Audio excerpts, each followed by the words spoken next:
Bueno, el tema que nos convoca ahora es la regularización, pero vamos a enfocar este tema empezando por un repaso sobre los conceptos de robustez y reflexionando sobre las herramientas y los métodos que se utilizan para solucionar el problema de los datos atípicos mediante su modificación de la función de pérdida, porque eso después nos va a ayudar a pensar un poquito de cómo opera la regularización. Entonces, vamos a repasar esta idea de los métodos robustos y cuál es el problema y en qué se basan.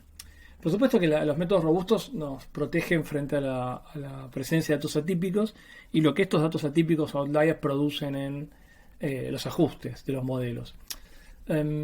Es normal que la información tenga datos que rompen el patrón y que son muy extremos. A veces son un problema, pero a veces es lo que uno busca. Yo siempre pienso en el ejemplo de un caso de interés de novelty detection, que es buscar datos atípicos, porque lo interesante son datos atípicos. Por ahí es el comportamiento de acciones, donde en realidad uno no quiere uno busca acciones que se comportan de una manera diferente al mercado, con betas muy distintos de uno para después hacer algún tipo de hedge o sacar algún beneficio. Así que ahí un individuo con comportamiento extraño puede ser de interés, pero parece que detectarlo. Y para detectarlo hay que tener un método que siga el patrón de la mayoría para poder notar una diferencia cuando aparece algo distinto. ¿Por qué? Porque ya vimos un ejemplito cuando vimos modelo lineal, que lo que hacen las observaciones cuando son atípicas, como en este caso, estas tres que están acá, obviamente que se apartan del patrón general de los datos, pero si encima estas observaciones que son atípicas y tendrían un residuo grande contra la regresión correcta, contra el modelo correcto, pero esto se acentúa, esta situación, la influencia se acentúa si estas observaciones tienen un grado de palanca grande medido por el leverage, porque esas tienen una gran capacidad de influir sobre el modelo. Entonces, el problema es cómo. Primero, de nuevo, volver a pensar por qué pasa esto. ¿Por qué pasa que algunas observaciones pueden afectar severamente el ajuste de un modelo estadístico? Y eso ya lo pensamos un poco y tenía que ver con esta situación, que en realidad, en el método de mínimos cuadrados, cuando uno busca los betas, los coeficientes que minimizan la discrepancia entre el observado y el predicho, el cuadrado cuando acá aparece un dato medio raro, tiende a arrastrar estos betas. Estos betas, si hay un valor acá que es muy loco, van a querer estirarse lo máximo posible para ajustar más o menos bien esta observación, como en este caso. Acá se ve la recta roja, que se separa de la verde porque trata de complacer de alguna manera estos valores y en eso arrastra a la regresión y en el fondo no termina haciendo ni una cosa ni la otra, no ajusta bien estos datos y encima sesga significativamente a la mayoría. Así que si uno tuviera que solucionar esto, ¿a dónde apuntaría uno? A la función de pérdida. Claramente tendríamos que cambiar algo de esta función de pérdida. Y lo que en general se hace es modificar el cuadrado por una función que tenga una influencia menor cuando el residuo se vuelve muy grande. ¿Por qué? Porque en el fondo, esto que está metido acá adentro, el argumento de esta función de pérdida, lo que está elevado al cuadrado, es el residuo. Si yo propongo cualquier modelo, cualquier beta acá, lo que estoy midiendo bajo ese modelo es el residuo. Y el problema con el cuadrado es que reacciona muy fuertemente a residuos grandes. Así que la estrategia razonable es utilizar una función que obviamente sea creciente monótonamente con el residuo. El residuo, sea positivo o negativo, debiera generar una pérdida más grande, si el residuo es más grande. Pero, por ejemplo, si uno reemplaza el cuadrado por el módulo, como crece a tasa 1, crece una tasa constante.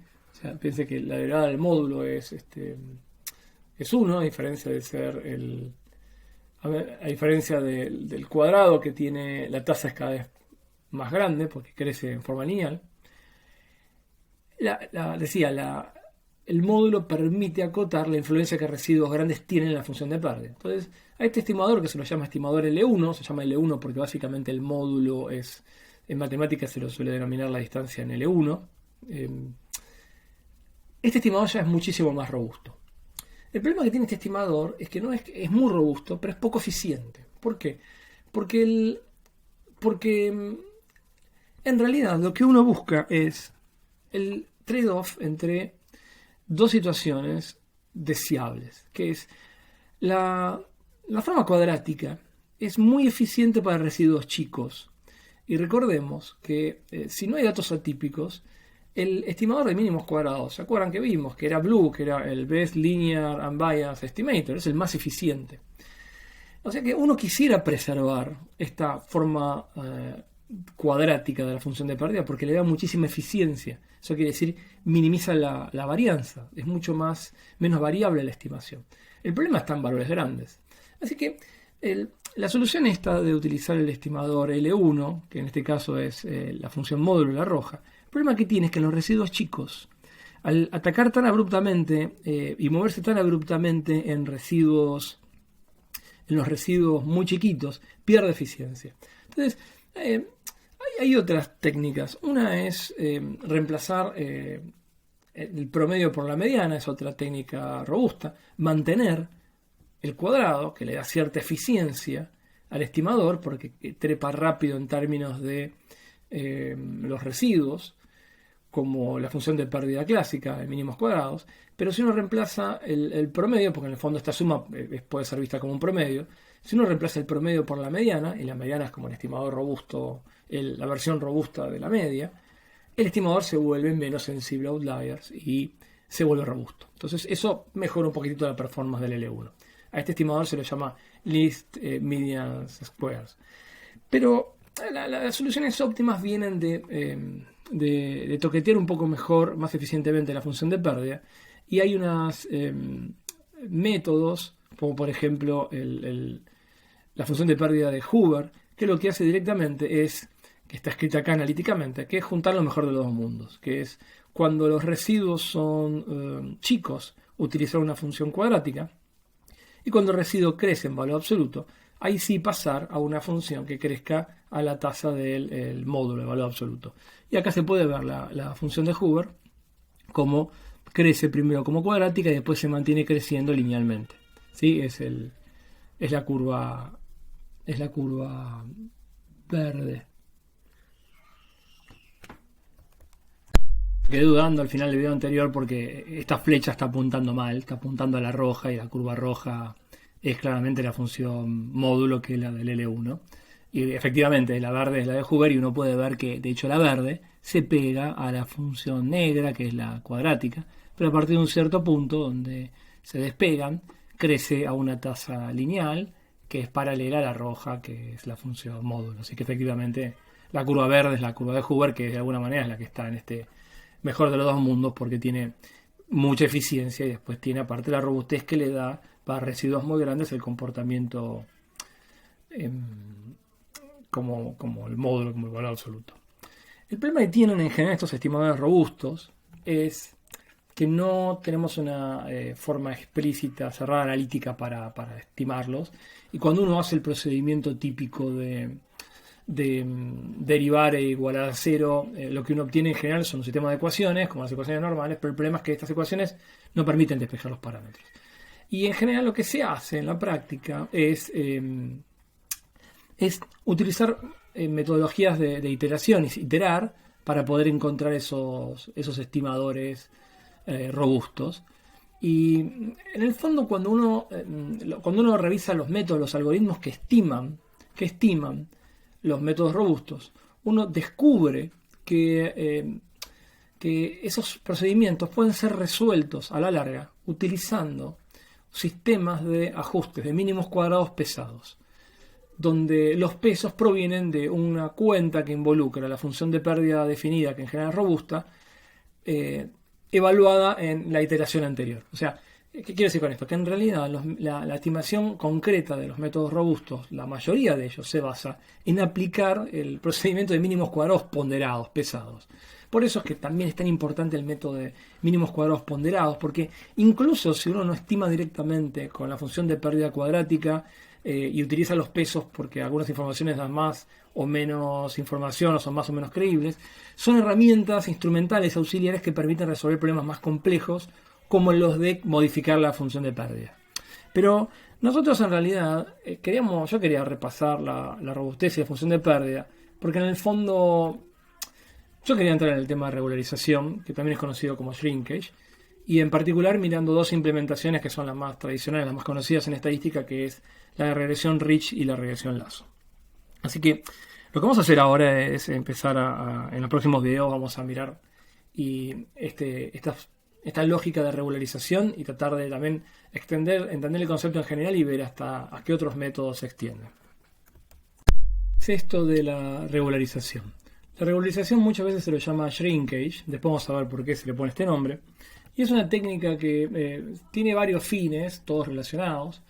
Quizá el más importante y por el que se lo conoce actualmente, particularmente con el auge de las redes neuronales, tiene que ver con la utilidad que tiene para reducir el efecto del overfitting, del sobreajuste.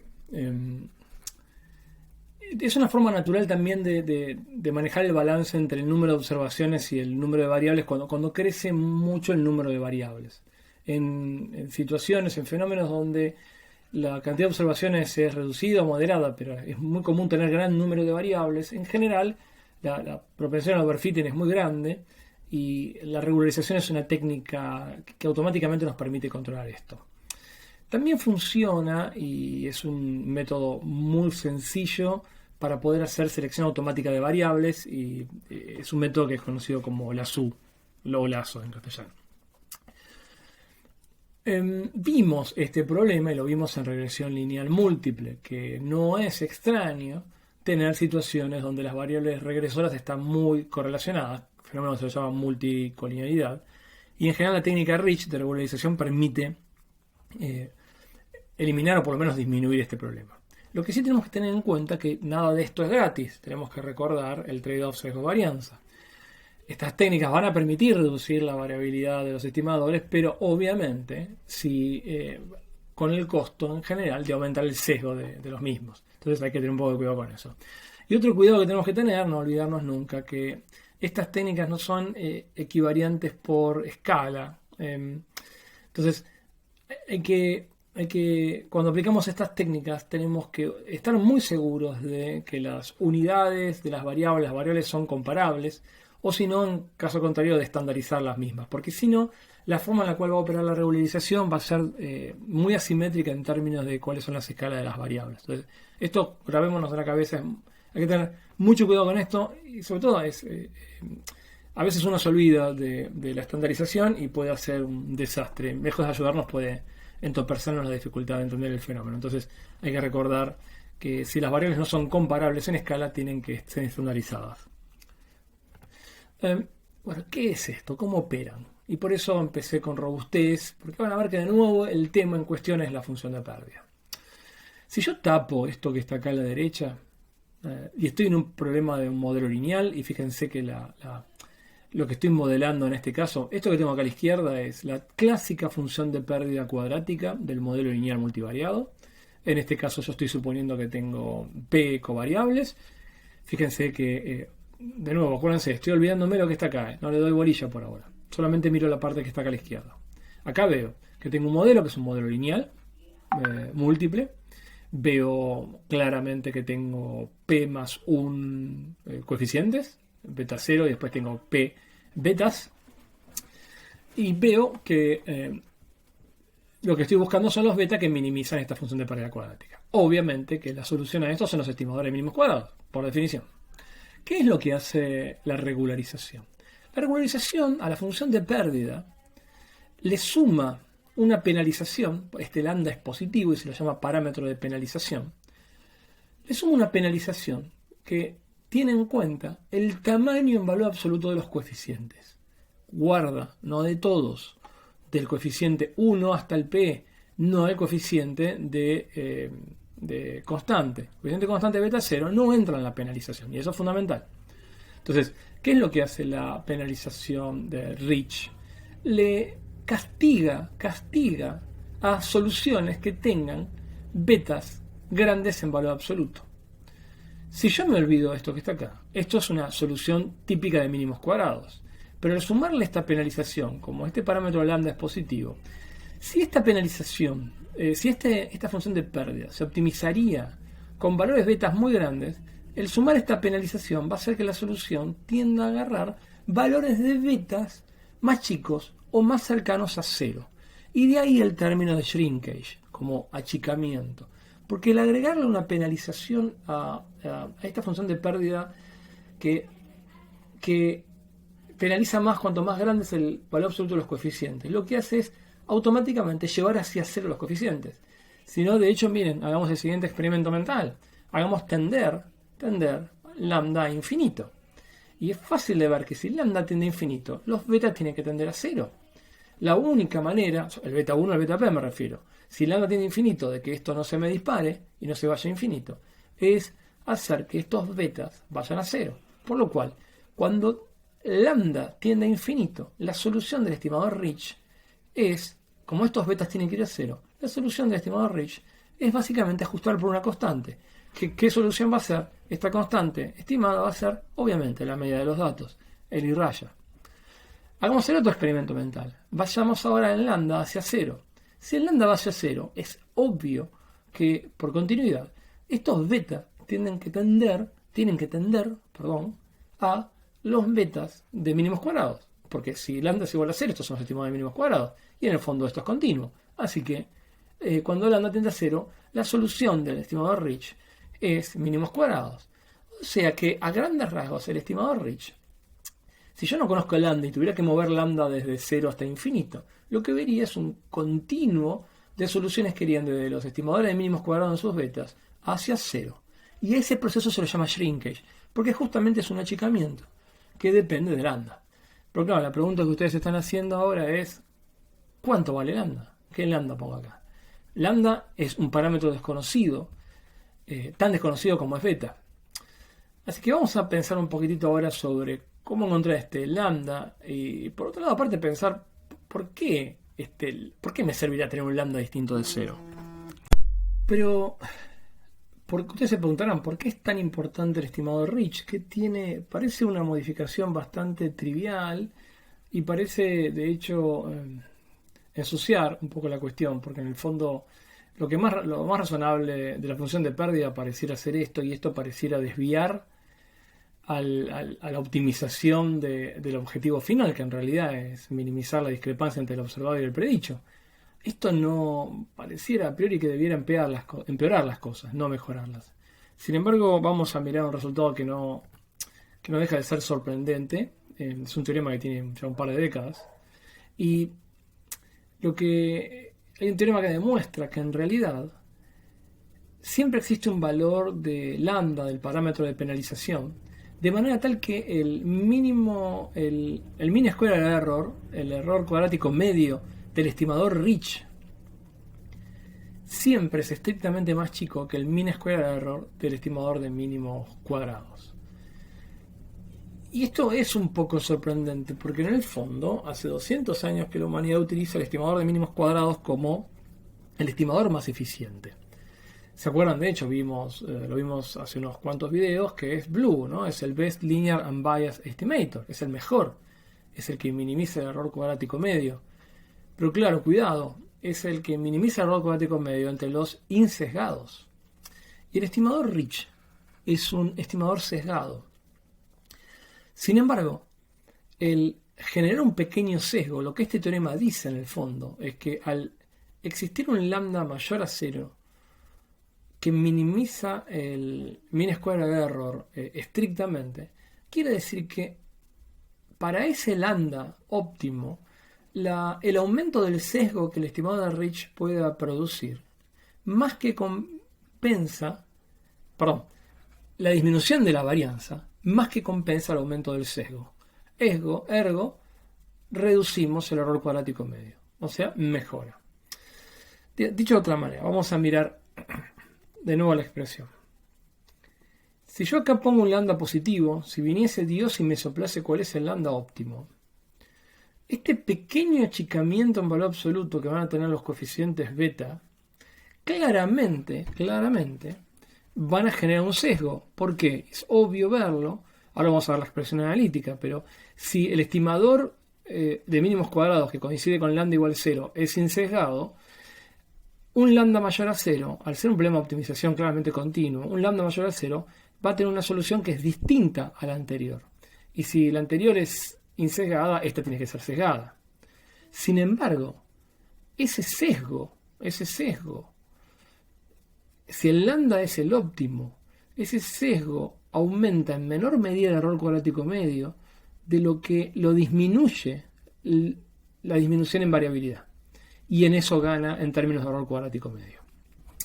¿Cómo veo? Ahora vamos a pensarlo varias veces esto, pero ¿cómo es estrictamente la solución del estimador Rich? O sea, si yo fijo un lambda acá, alguien viene y me dice, pongamos lambda igual a 0.1. ¿Cuáles son los beta que minimizan esto? ¿Cómo se calculan? Bueno, hay una solución cerrada y analítica de esto. Y el estimador Rich es una solución que es el beta sombrero para un lambda. Fíjense, muy parecido. Recordemos por un segundo cómo era el estimador de mínimos cuadrados. ¿Cómo era el estimador de mínimos cuadrados para el modelo lineal múltiple? Acuérdense, era x puesto por x a la menos 1, esta famosa matriz que habíamos llamado C, que habíamos dicho que esta era una matriz que en la diagonal tenía, ¿se acuerdan? Se inflaba cuando las covariables estaban correlacionadas. Y después esta matriz C se multiplica por x traspuesto por y. Este era el estimador de mínimos cuadrados. Ahora fíjense cómo es el estimador Rich. El estimador Rich es muy parecido. Lo que se le agrega es a la expresión esta, a la matriz que se invierte, que está puesto por y, que se le suma lambda por la identidad. Es obvio que si lambda es igual a 0, esto se anula y tenemos exactamente la misma expresión que tenemos con el estimador de mínimos cuadrados. Pero cuando el lambda es positivo, ya no es la misma expresión.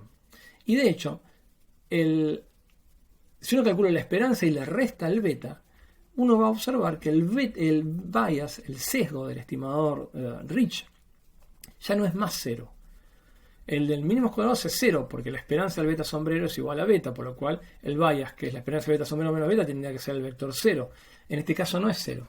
Fíjense que es un número que claramente depende de lambda. Y este beta, que es el vector de parámetros desconocidos, pero fijos de los coeficientes del modelo que queremos descubrir, se premultiplica por esta matriz W, que es básicamente la inversa de x traspuesto por x más este lambda por la identidad.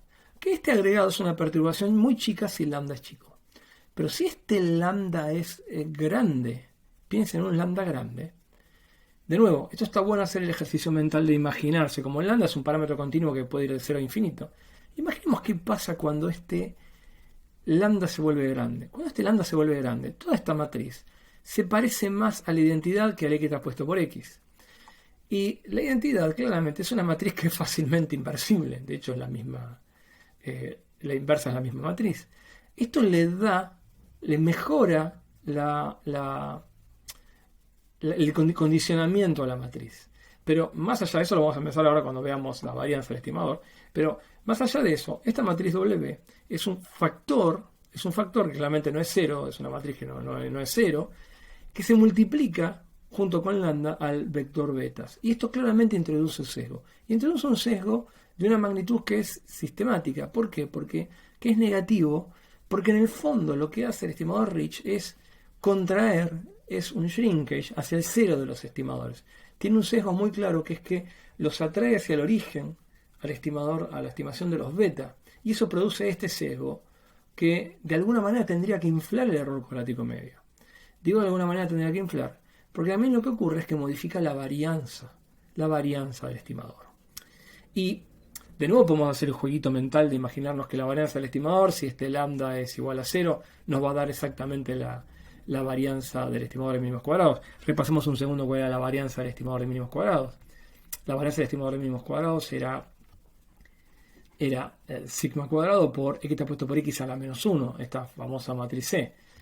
En este caso, si ustedes ven, si el lambda fuera igual a 0, la varianza sería igual, porque x traspuesto, este W sería x traspuesto por x a la menos 1, se nos cancelaría W con este x traspuesto por x, nos quedaría W, que es x traspuesto por x a la menos 1, que por sigma cuadrado es la varianza del beta sombrero. Pero justamente el lambda no es 0. Lo que hace este lambda de nuevo es llevar un poco, arrastrar esta matriz, hacer una matriz mejor condicionada. Mejor condicionada quiere decir que tiene menos diferencia entre el autovalor más chico y más grande. Y de otra manera quiere decir que es una matriz que cuando la invertamos va a quedar menos inflada. Y eso mejora sistemáticamente, disminuye sistemáticamente la varianza. Que en un rango chico de lambda, el impacto en la disminución de esta varianza más que compensa el aumento del sesgo. Y por ende, para un lambda óptimo, un lambda cercano al óptimo, en el fondo el error cuadrático medio tiende a ser más chico que el error cuadrático medio del estimador de mínimos cuadrados. Y este es un resultado tremendamente importante. Y esto inspiró a muchos métodos, a partir de ver estos resultados, a incorporar automáticamente mecanismos de regularización, sabiendo que, aparte, entre otras cosas, que vamos a ver ahora, mejoran la eficiencia de la predicción de la estimación porque disminuyen el mean square error que tiene el estimador. Un análisis que es muy interesante hacer en los métodos de regularización, en particular en los modelos lineales en los que tenemos parámetros interpretables, es mirar cómo es la evolución de estos estimadores de los beta, del beta 1 al beta p, en función del lambda, o lo que se hace en general en función del logaritmo de lambda. La idea es ver cómo, cuando yo voy aumentando la penalización por el tamaño de los coeficientes, es ver la evolución de cómo estos betas van reduciéndose y cuáles son los que se reducen primero y cuáles son los que se reducen último. Ese gráfico de evolución, acá tenemos un ejemplo, no importa el ejemplo en particular en este caso, es simplemente contar la idea. Lo que se grafica en este eje es lambda o el logaritmo de lambda, de tal manera que cuando nos vamos a la derecha de este eje, lo que estamos haciendo es aumentar la penalización en la función de pérdida. Y cuando nos vamos a la izquierda disminuimos la penalización. Si tenemos en este eje log lambda, no podemos llegar claramente a lambda igual 0, pero pensemos que por un segundo, en vez de tener log lambda, tenemos lambda acá, y este menos 4 fuera como el 0 de lambda. O sea, ir a lambda 0 es como ir bien hacia la izquierda en este gráfico, tender a menos infinito en este gráfico. Si yo mirara a lambda 0, los betas, en este eje, perdón, nunca dije, en este eje se representan los betas, los valores de los betas. O sea, si yo me paro en menos 2, eso quiere decir que para un log lambda igual menos 2, o sea, por un lambda igual a e a la menos 2, los betas toman este valor, los valores que veo acá. Cada curvita representa, en este punto, un valor de los betas para este valor de lambda.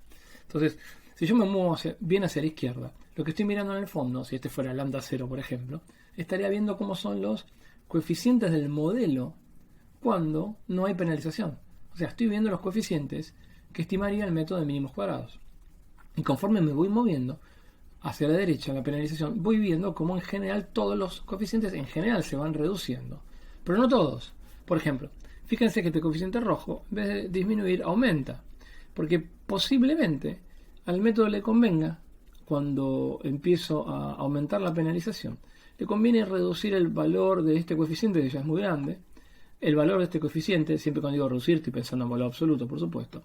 Y quizás a partir de un cierto punto en el cual reduzco este, algún parámetro que acompañe una variable que es de cierta importancia, le convenga ganar en importancia para mejorar el ajuste. Porque tenemos que pensar siempre que la función de pérdida que nos queda con un método de regularización tiene dos partes, dos componentes. Una parte que mide la bondad del ajuste y otra parte que mide la cantidad de información. Estoy diciendo mal, no es la cantidad de información. Otra parte que mide la falta de parsimonia o la potencialidad de overfitting que tiene el modelo. Piensa que yo tuviera muchísimos beta, que estuviera ajustando muchísimos coeficientes. Yo por supuesto que quiero minimizar esto, porque esto es mejorar el ajuste. Pero si mejorar el ajuste lo hago a expensas de utilizar una inmensa cantidad de términos, este componente va a ser muy grande. Y toda esta función va a tender a tener valores relativamente grandes. Entonces, posiblemente haya una combinación óptima que haga que el ajuste sea razonablemente bueno, quizás no el mejor, pero no a expensas de crecer demasiado en términos de los coeficientes. Y lo que tiene interesante este gráfico, el gráfico de evolución, es que es un experimento que, si nosotros podemos interpretar los coeficientes, me pueden marcar realmente qué variables de alguna manera sustituyen su capacidad explicativa unas por las otras. Yo siempre pienso y pongo como ejemplo que en el caso de regularización, una forma de pensar la regularización, y este es un ejemplo tonto, pero me parece que a veces ayuda a entender la cuestión, es como pensar que la regularización opera como una especie de límite a la posibilidad de gastar. Si me pongo el ejemplo, es como que a mis hijos les doy una tarjeta de crédito y no les doy ningún límite. Y después miro qué cosas compran. Y posiblemente compran de todo. Ahora, si yo quisiera realmente entender qué es lo que más le gusta a mis hijos, yo podría ir subiendo, bajando, poniéndole límites cada vez más bajos. Y seguramente si voy bajando el límite de la tarjeta, lo que voy descubriendo todos los meses que van comprando es qué cosas dejan de comprar primero, que deben ser las que menos les gusta, y cuáles son las últimas que dejan. Y algo parecido ocurre con los coeficientes. Los últimos en morir de alguna manera deberían ser los más importantes. Entonces esta interpretación de este gráfico suele ser bastante interesante. Vamos a ver ahora con un script en R, mediante una simulación, el funcionamiento de la regularización. Creo que esto va a ayudar a entender un poquito mejor la lógica de funcionamiento. Para eso voy a utilizar tres librerías. Una es GLMNet. GLMNet es una librería que implementa regularización tanto para modelos lineales como modelos lineales generalizados, y aparte tiene unas herramientas de graficación bastante interesantes.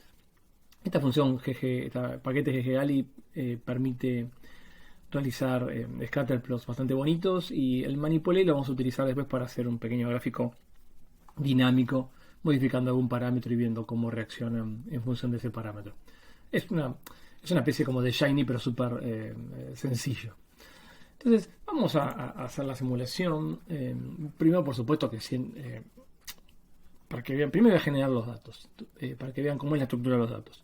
Siempre lo que hago es fijar la semilla, por supuesto, para poder repetir el experimento si lo necesito. Y lo que voy a hacer es simular 100 observaciones en 10 variables. Y lo que voy a hacer es, ya lo vamos a ver, es generar una target que va a depender linealmente de estas 10 variables. Y va a depender poblacionalmente con unos betas que son todos iguales a 1. O sea, en la práctica, y va a ser 1 por x1 más 2 por x2, así hasta más 10 por x10. Y a eso se le suma un ruido. Y eso lo podemos ver en el gráfico, donde podemos dar que y efectivamente depende linealmente de x1, x2 y x3. Acá no grafico el resto de las x's. Pero también podemos ver la correlación lineal que hay entre las x's, que si bien no es patológica, están fuertemente correlacionadas en forma lineal y positiva. Y esa correlación, además está decir, es la que va a aprovechar el método de regularización para ganar error cuadrático medio. Pero, ¿qué es lo que voy a hacer ahora? Lo que voy a hacer ahora es lo siguiente. Justamente está la gracia de la simulación. Como yo conozco, como juego a conocer el verdadero proceso que genera los datos, este proceso voy a generar valores de x y de y que respeten este proceso. Lo voy a generar 2000 veces. Lo voy a hacer 2000 veces. Es un experimento que voy a repetir 2000 veces, exactamente con los mismos parámetros, 100 observaciones, 10 variables, con las mismas correlaciones que vimos antes, todo exactamente igual. Pero, ¿qué voy a hacer en cada una de esas 2000 repeticiones del proceso? Obviamente que voy a generar las x y las y's, pero aparte, voy a hacer dos ajustes. Un ajuste lineal, de mínimos cuadrados, y voy a guardar los coeficientes. En particular me voy a quedar con un coeficiente, con el primer beta, es equivalente para el resto. Y el segundo ajuste que voy a hacer es un modelo utilizando la librería GLMNet. Es un ajuste con regularización. ¿Para qué lambda? Bueno, para una secuencia de valores lambda bastante grande. O sea, para muchos lambdas. Voy a probar muchos lambdas en cada una de esas simulaciones. Yo tengo una secuencia de valores lambda que se llama lambda-vals, que está definida acá. Y en cada una de estas iteraciones, aparte de hacer el ajuste por mínimos cuadrados, estoy haciendo este ajuste con regularización para muchos valores de lambda distintos.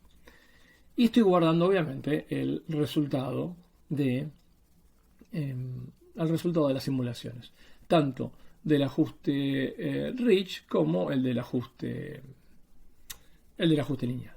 O sea, voy a estar guardando en estas 2000 simulaciones cómo dio el ajuste lineal y cómo dio el ajuste Rich, para los diferentes lambdas, por supuesto. ¿Y eso qué me permite? Eso me permite que cuando termine la simulación, yo tengo todos los valores. Yo puedo hacer el siguiente experimento. Yo puedo saber realmente, yo puedo calcular, por un lado, el error cuadrático en medio, que es lo que va a estar en este eje. Esta escala va a ser la escala de error cuadrático medio. Y la función punteada negra es la función de error cuadrático medio. De el ajuste Rich para diferentes valores de lambda. O sea, la función punteada es cómo fue el error cuadrático medio para los diferentes valores de lambda, calculando lo de medio del error cuadrático, es promediando las 2000 simulaciones. Esa es la manera de calcular el error cuadrático medio, la parte media. El error cuadrático es fácil, porque es la estimación que tengo en cada iteración menos el valor real, que es el valor 1 que yo ya puse. Eso elevado al cuadrado, se diferencia elevado al cuadrado. Y después la promedio las 2000 veces. Y eso es una buena estimación para cada lambda del error cuadrático medio que produce. Después barro todos los lambdas y obtengo realmente la función de error cuadrático medio del método Rich con diferentes valores de lambda.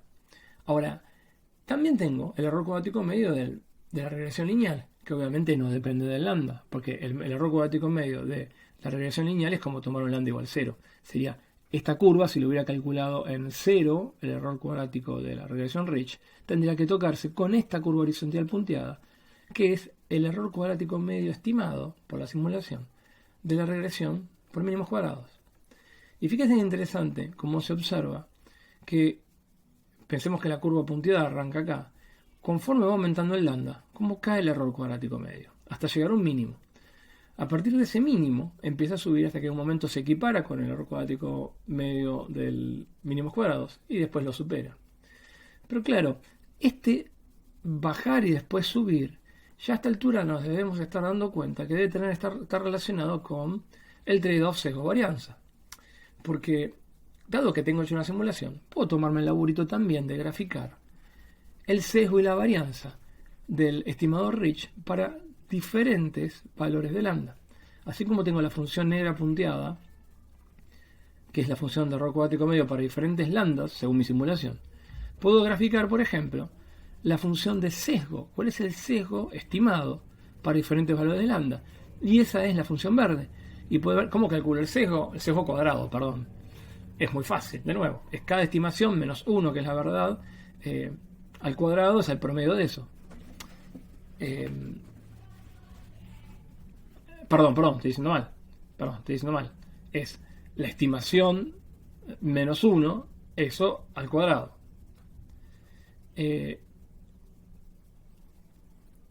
Entonces, puedo ver como cuando va subiendo el lambda, puedo ver cómo, perdón, me quedé pensando, a ver, el sesgo es lo que yo tengo que hacer es promediar para 2000 simulaciones cuánto da la estimación, restarle 1 y a eso elevarlo al cuadrado. ¿Está bien? Me quedé pensando, es que no sé si lo dije bien. Ahora estoy seguro que lo dije bien. En cambio, cuando calculo el error cuadrático medio, lo que tengo que hacer es, para cada estimación, restarle 1, elevar al cuadrado y promediar eso para las 2000 simulaciones. Quiero estar seguro de haberlo dicho bien. Bueno, ahora sí.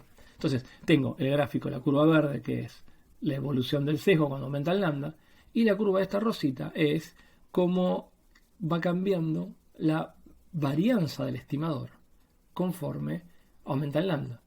Y claro, se ve muy claro en este ejemplo que el estimador claramente aumenta el sesgo cuando aumenta el lambda, pero le cuesta bastante, el sesgo aumenta muy lentamente. En cambio, la varianza baja muy rápidamente. Y eso es lo que produce en este trade-off, lo que produce una ganancia de precisión en términos de error cuadrático medio.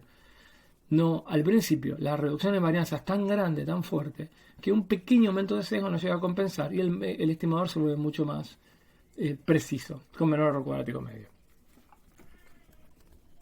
Entonces miren qué bonito esto, y ahora volvemos a hacer unos cuantos slides cuando a la introducción del curso hablamos sobre el trade-off sesgo-varianza. Recuerdan que hablamos en general sobre modelos, donde los modelos con mayor nivel de complejidad tendían a aumentar el error cuadrático medio a fuerza que se volvían muy variables. Y al mismo tiempo, si los modelos eran muy poco complejos y eran demasiado sencillos y no captaban los patrones de los datos, tenían menor varianza pero tenían mayor sesgo. Y en algún momento estaba el óptimo que negociaba entre la varianza y el sesgo.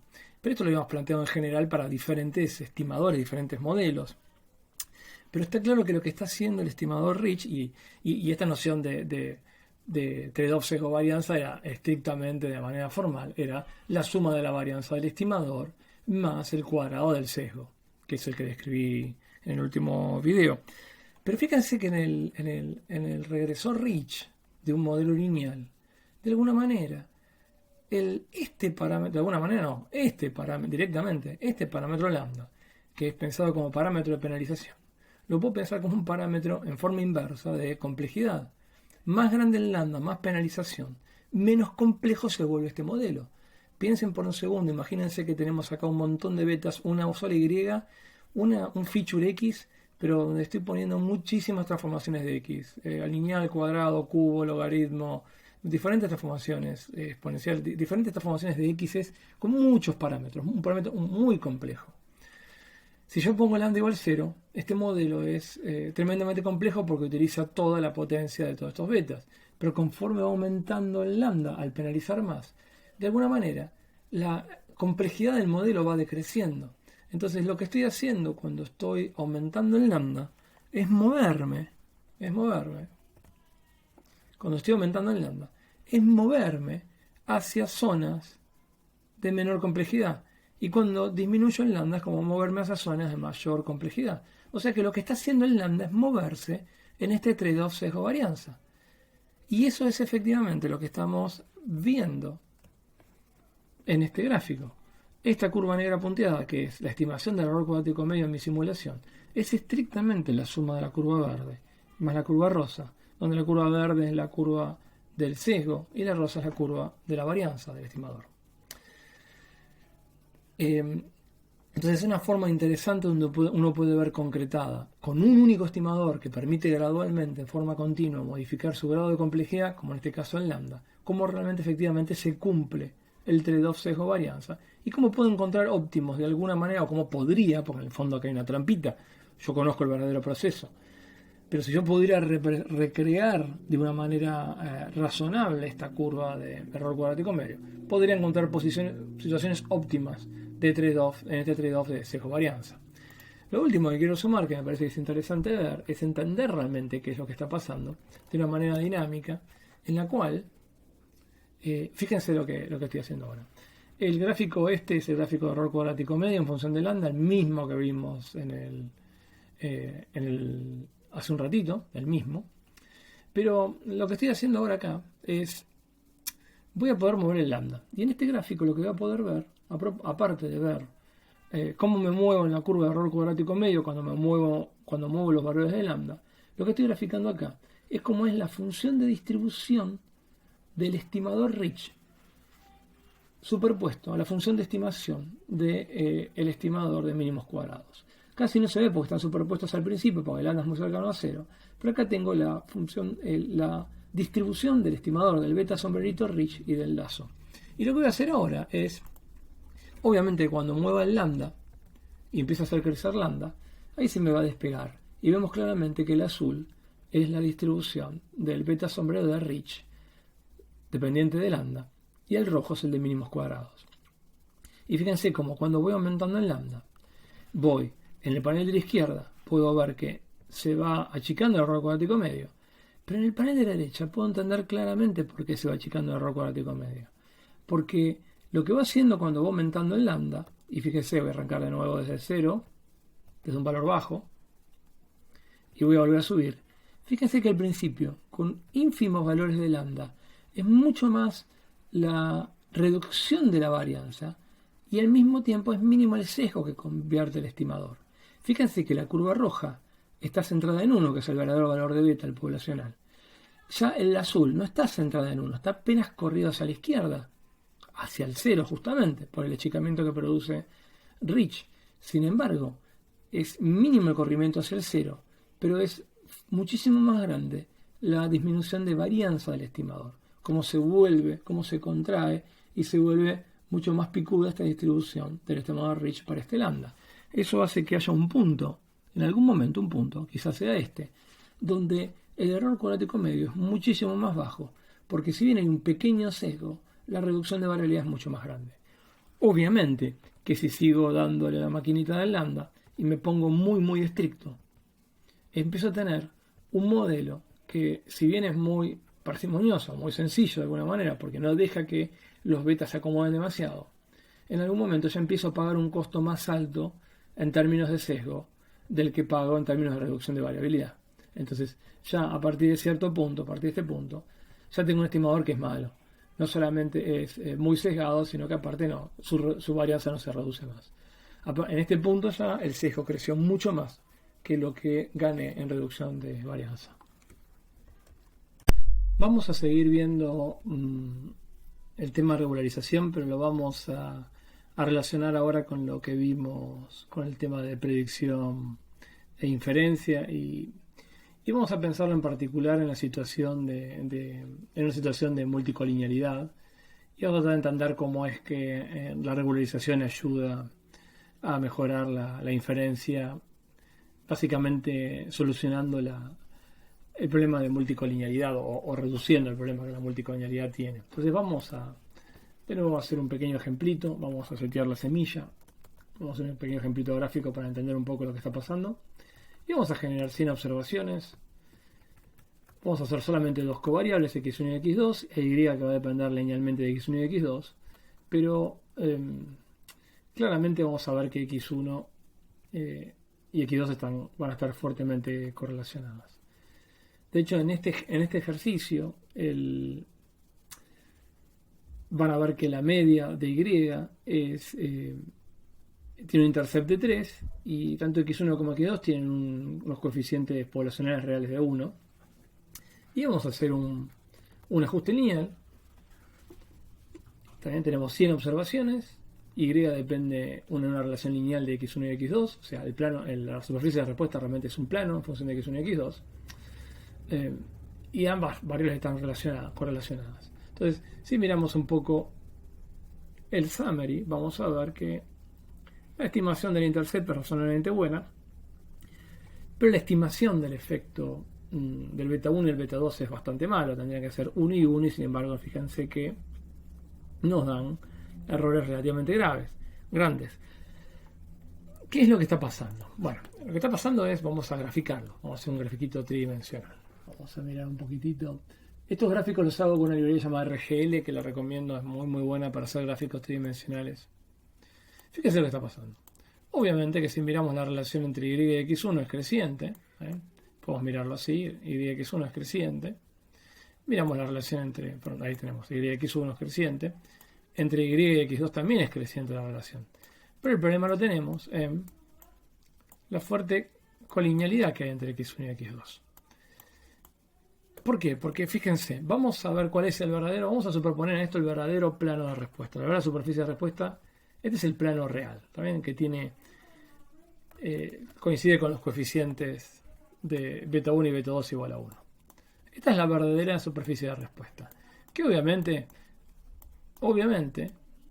fíjense que los datos, si yo pienso en el feature space, en la superficie que los datos x1 y x2 cubren del rango de variabilidad de x1 y x2 es mínima, es muy pequeña.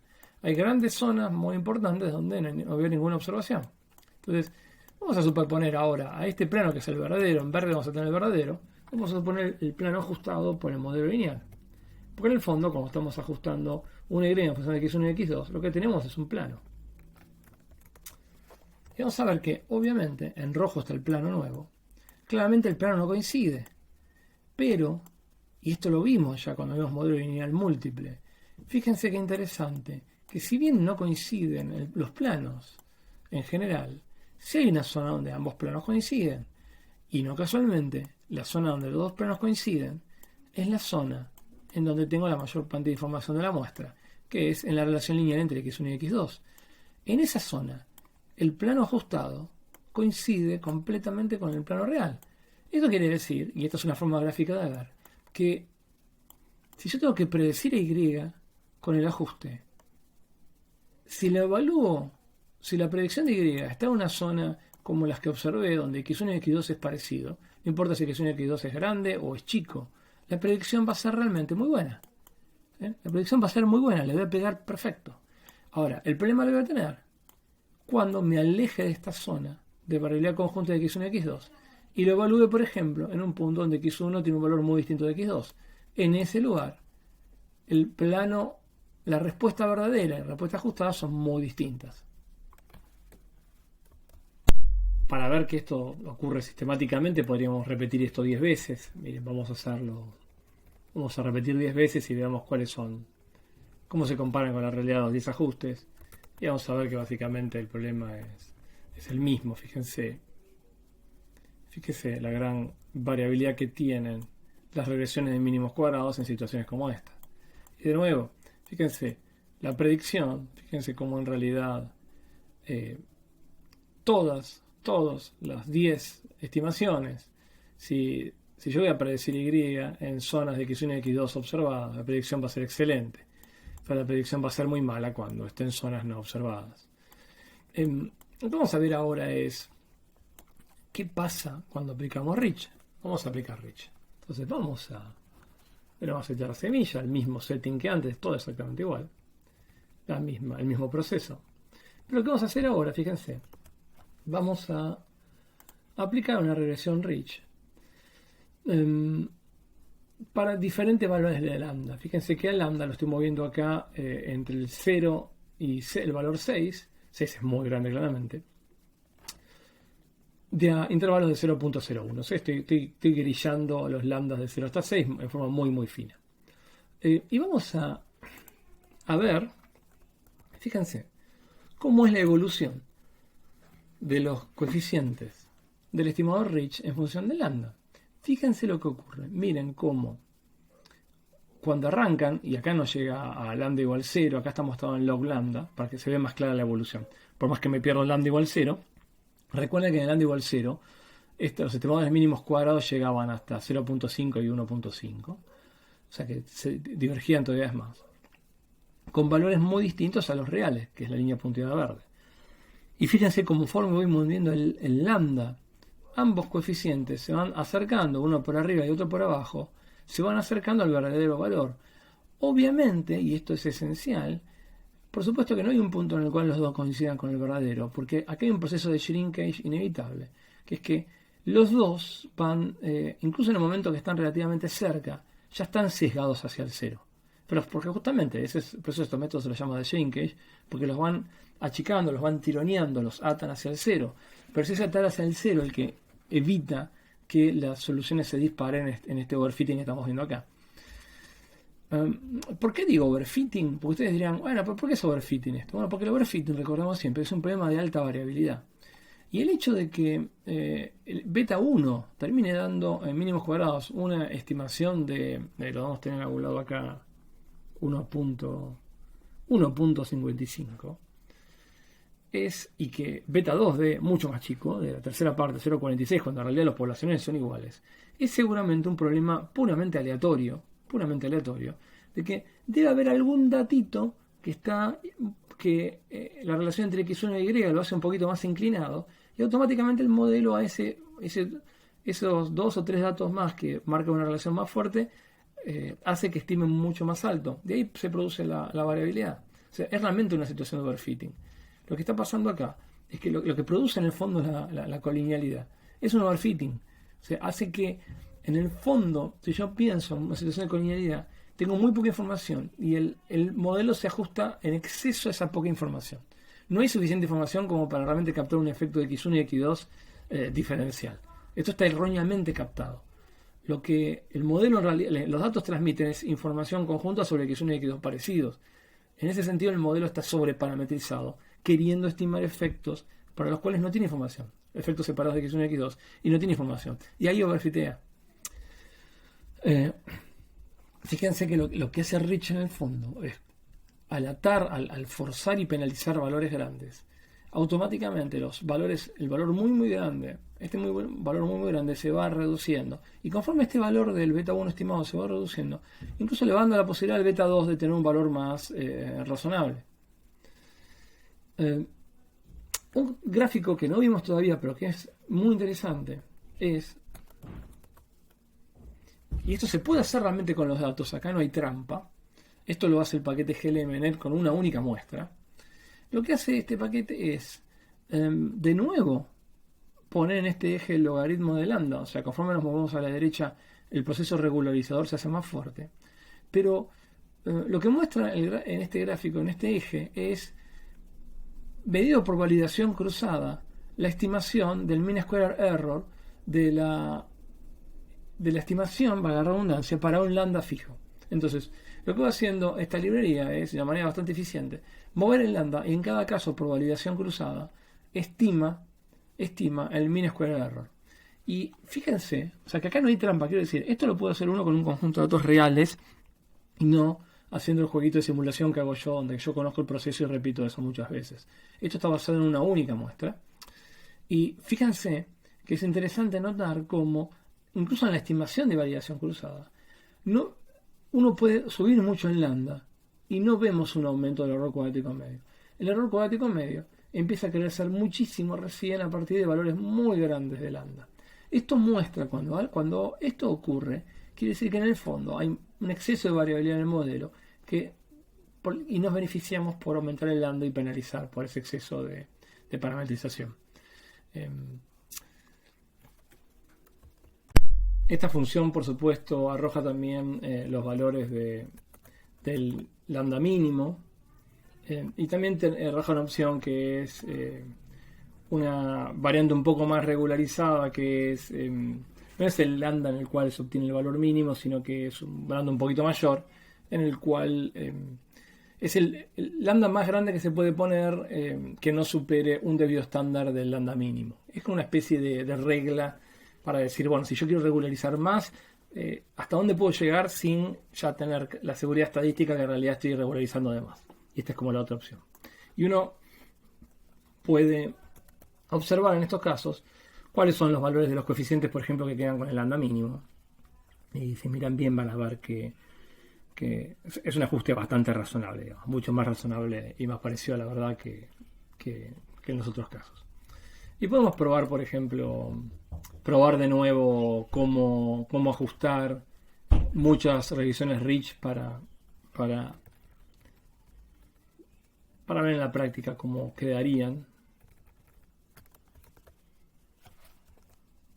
El mismo análisis que hicimos antes, pero ahora en vez de repetir 10 veces regresiones de mínimos cuadrados, repetimos 10 veces regresiones Rich.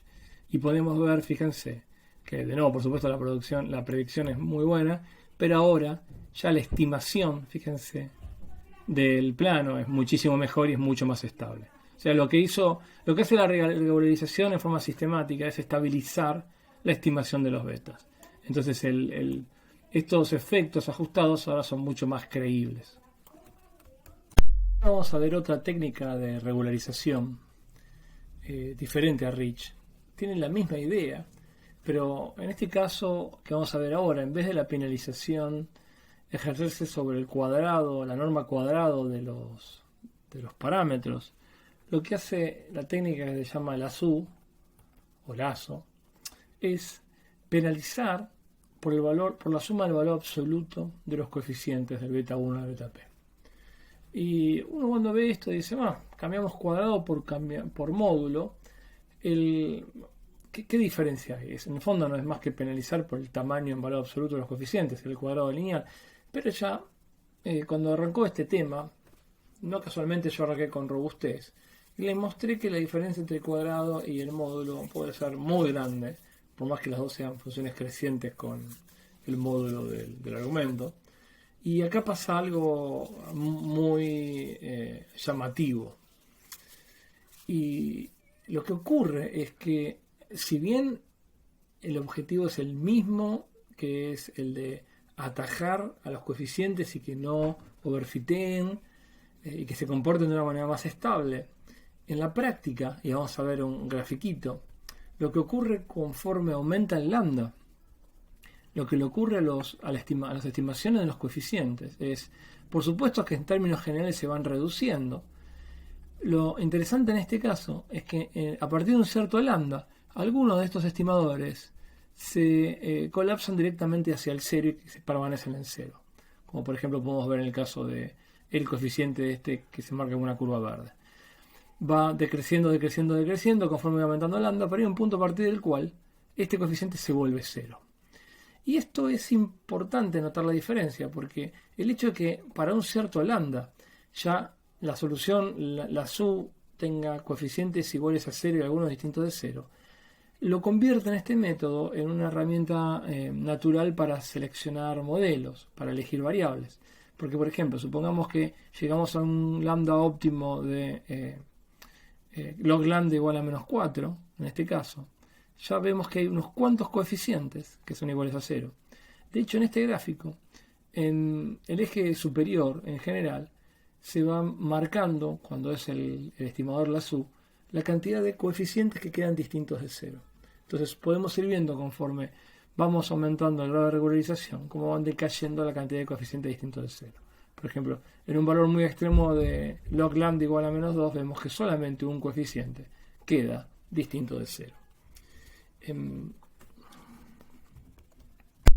Para entender a qué se debe la discrepancia entre utilizar una penalización que depende del módulo, por ejemplo en el caso de la SU, o que dependa del cuadrado, en el caso de Rich, vamos a valernos de un grafiquito que nos va a permitir entender la intuición geométrica que está detrás de estos métodos. Entonces, voy a contar un poquitito en qué consiste este gráfico. Este es un gráfico donde básicamente muestra en sus dos ejes el beta 1 y el beta 2. Estos son los parámetros que queremos estimar.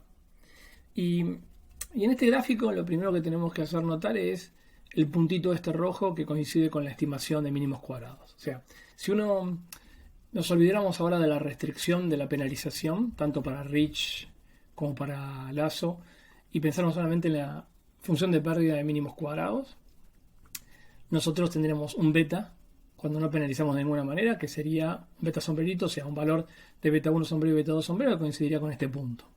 Esta sería nuestra solución sin ningún tipo de penalización. Ahora, pensemos para empezar qué es lo que ocurre cuando penalizamos con Rich. Una forma de pensar esto, y esto es fácil pensarlo, es como pensarla en la forma dual del problema de optimización. En vez de pensar que quiero minimizar esto más esto con un lambda positivo, una forma de pensar muy sencilla tiene que ver con imaginarse que en realidad tenemos como un presupuesto máximo, o suponemos que estos sumas de betas al cuadrado pueden ser como mucho o exactamente iguales a una cierta constante, y buscar para la función de pérdida de mínimos cuadrados cuál es el punto que satisfaciendo esta restricción de tener suma de betas cuadrados igual a una constante, cuál es el punto que maximiza esta función de pérdida cuadrática. Entonces, ¿cómo haríamos eso? Bueno, primero tenemos que pensar cómo es la forma geométrica en el plano de presupuesto de que la suma de los betas al cuadrado sea igual a una constante. Obviamente que es un círculo. Es un círculo. Y esta es la figura azul. La figura azul coincide con la idea de te dejo gastar en términos de beta al cuadrado tanto como lo que está en azul. Pero claro, si el mínimo de mínimos cuadrados está acá, yo lo que tengo que imaginarme ahora cómo son las funciones, las curvas de nivel de la función de subóptimos. O sea, cómo voy, cuáles son las curvas de isopérdida que tiene esta optimización de mínimos cuadrados. Y esas curvas son estas elipses que se ven acá, donde podemos ver claramente que el óptimo, si restringimos la suma de betas al cuadrado, el óptimo en términos de la pérdida cuadrática se encuentra en este punto que está acá. Y es fácil entender por qué está en este punto. Fíjense que sobre a este nivel de pérdida, cualquier otro punto del plano involucraría un mayor gasto en términos de betas cuadrados.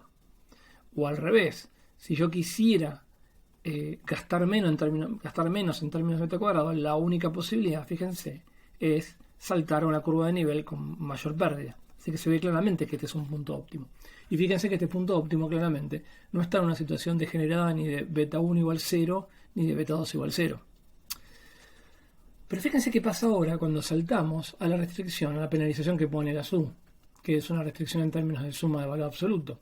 Si ahora lo pensamos en términos de, bueno, a ver, ¿cuáles son la solución óptima cuando restrinjo el presupuesto de sumar valores absolutos de beta igual a una constante? Ahora esta zona de restricción se convierte no en este círculo azul, sino en este rectángulo, en este cuadrado verde. Y eso es lógico, esa es la función de restricción con respecto a a que la suma de los valores absolutos de beta sea igual a la constante. Ahora, haciendo el mismo análisis, vemos que en este caso el punto óptimo se encuentra en una situación degenerada en la cual beta 1 es igual a 0 y beta 2 es distinto de 0. Pero fíjense, ¿por qué se encuentra el óptimo? Bueno, primero que este es un óptimo es fácil de ver, mismo razonamiento. Si me alejo por el mismo nivel de pérdida, necesitaría tener cuadraditos con áreas más grandes, o sea, mayor presupuesto para acompañar esa misma pérdida. O al revés, si quisiera mejorar la pérdida, disminuir la pérdida, ya me saldría enseguida del nivel de presupuesto. Pero fíjense que interesante que el hecho de cambiar la función de pérdida de esta forma circular a esta forma cuadrada automáticamente hace que todas las estimaciones de mínimos cuadrados que caen como en este cono que se arma acá, que queda definido obviamente por cuál es el presupuesto que tengo para gastar en términos de valor absoluto de los beta, todos los puntos de mínimos cuadrados que caigan acá van a terminar degenerándose en beta 1 igual 0. Y lo mismo le va a pasar a todos los puntos que caigan por acá, se van a generar en beta 2 igual 0. Y eso es lo que marcan estas líneas punteadas verdes, que es como este presupuesto me asegura que situaciones de estimación son las que van a caer en valores que terminan eliminando variables. También es interesante ver, imaginarse qué pasaría si yo ahora achico el presupuesto.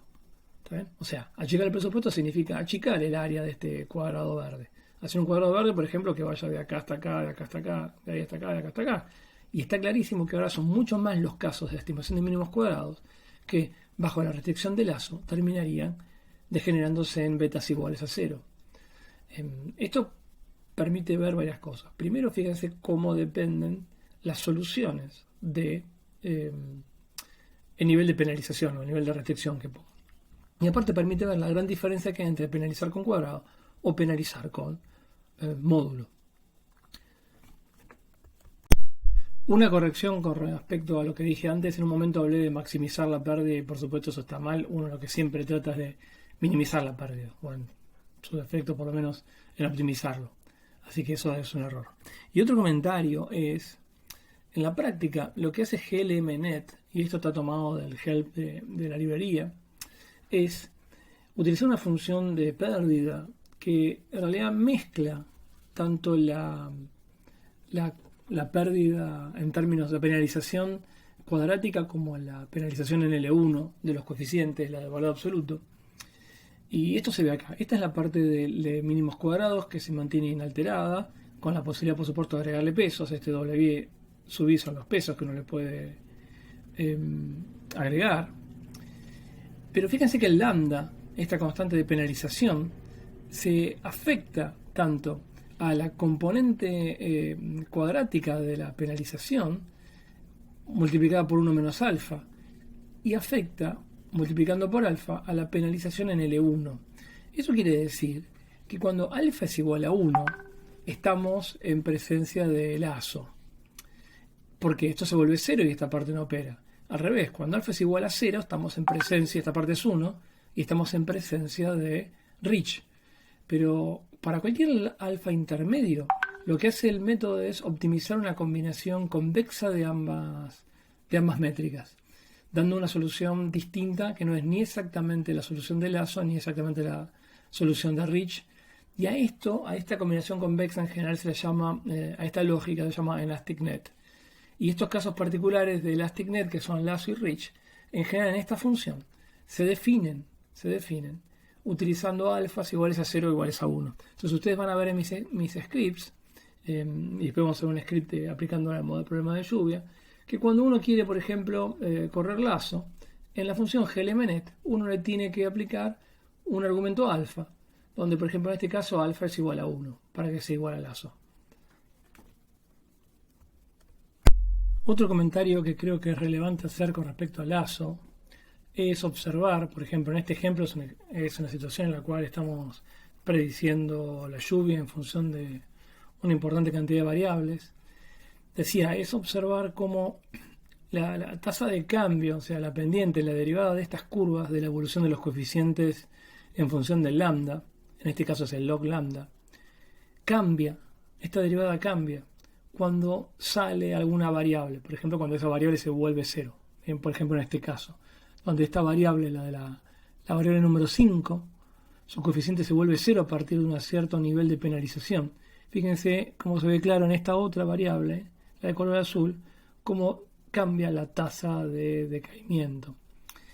Y eso es debido, obviamente, a que en un proceso de selección de modelos, y eso es interesante ver esto, en un proceso de selección de modelos donde a partir de un cierto punto algunas variables desaparecen y otras quedan, obviamente que la penalización sobre las que quedan opera de una manera distinta que cuando quedaban más variables.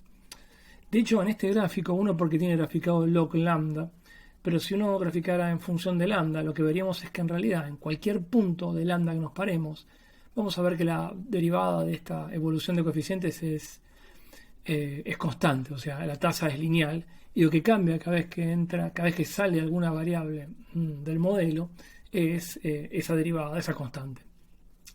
No necesariamente decreciente, hay que pensar que tanto en Rich como en Lasso, en Rich lo habíamos visto en el ejemplo, lo podemos ver, voy a buscar el gráfico. En Rich habíamos visto cómo a partir de ciertos lambdas, si bien la mayoría o algunas decrecen, puede haber algunas variables, algunos coeficientes que crezcan. Y este comportamiento, el hecho de que algunas decrezcan y otras crezcan a partir de cierto punto, está profundamente relacionado con la relación que tienen las variables. Entonces, por eso vuelve tan importante el análisis de regularización, no solamente como un método para generar mejores predicciones porque minimiza el error cuadrático medio, sino porque nos da una interpretación muy poderosa sobre lo que está ocurriendo con el modelo en términos de cómo explicamos a la variable Y, pero también qué es lo que está ocurriendo entre las covariables, porque esa estructura de correlaciones de alguna manera se deschaba en estos comportamientos de la evolución de los coeficientes.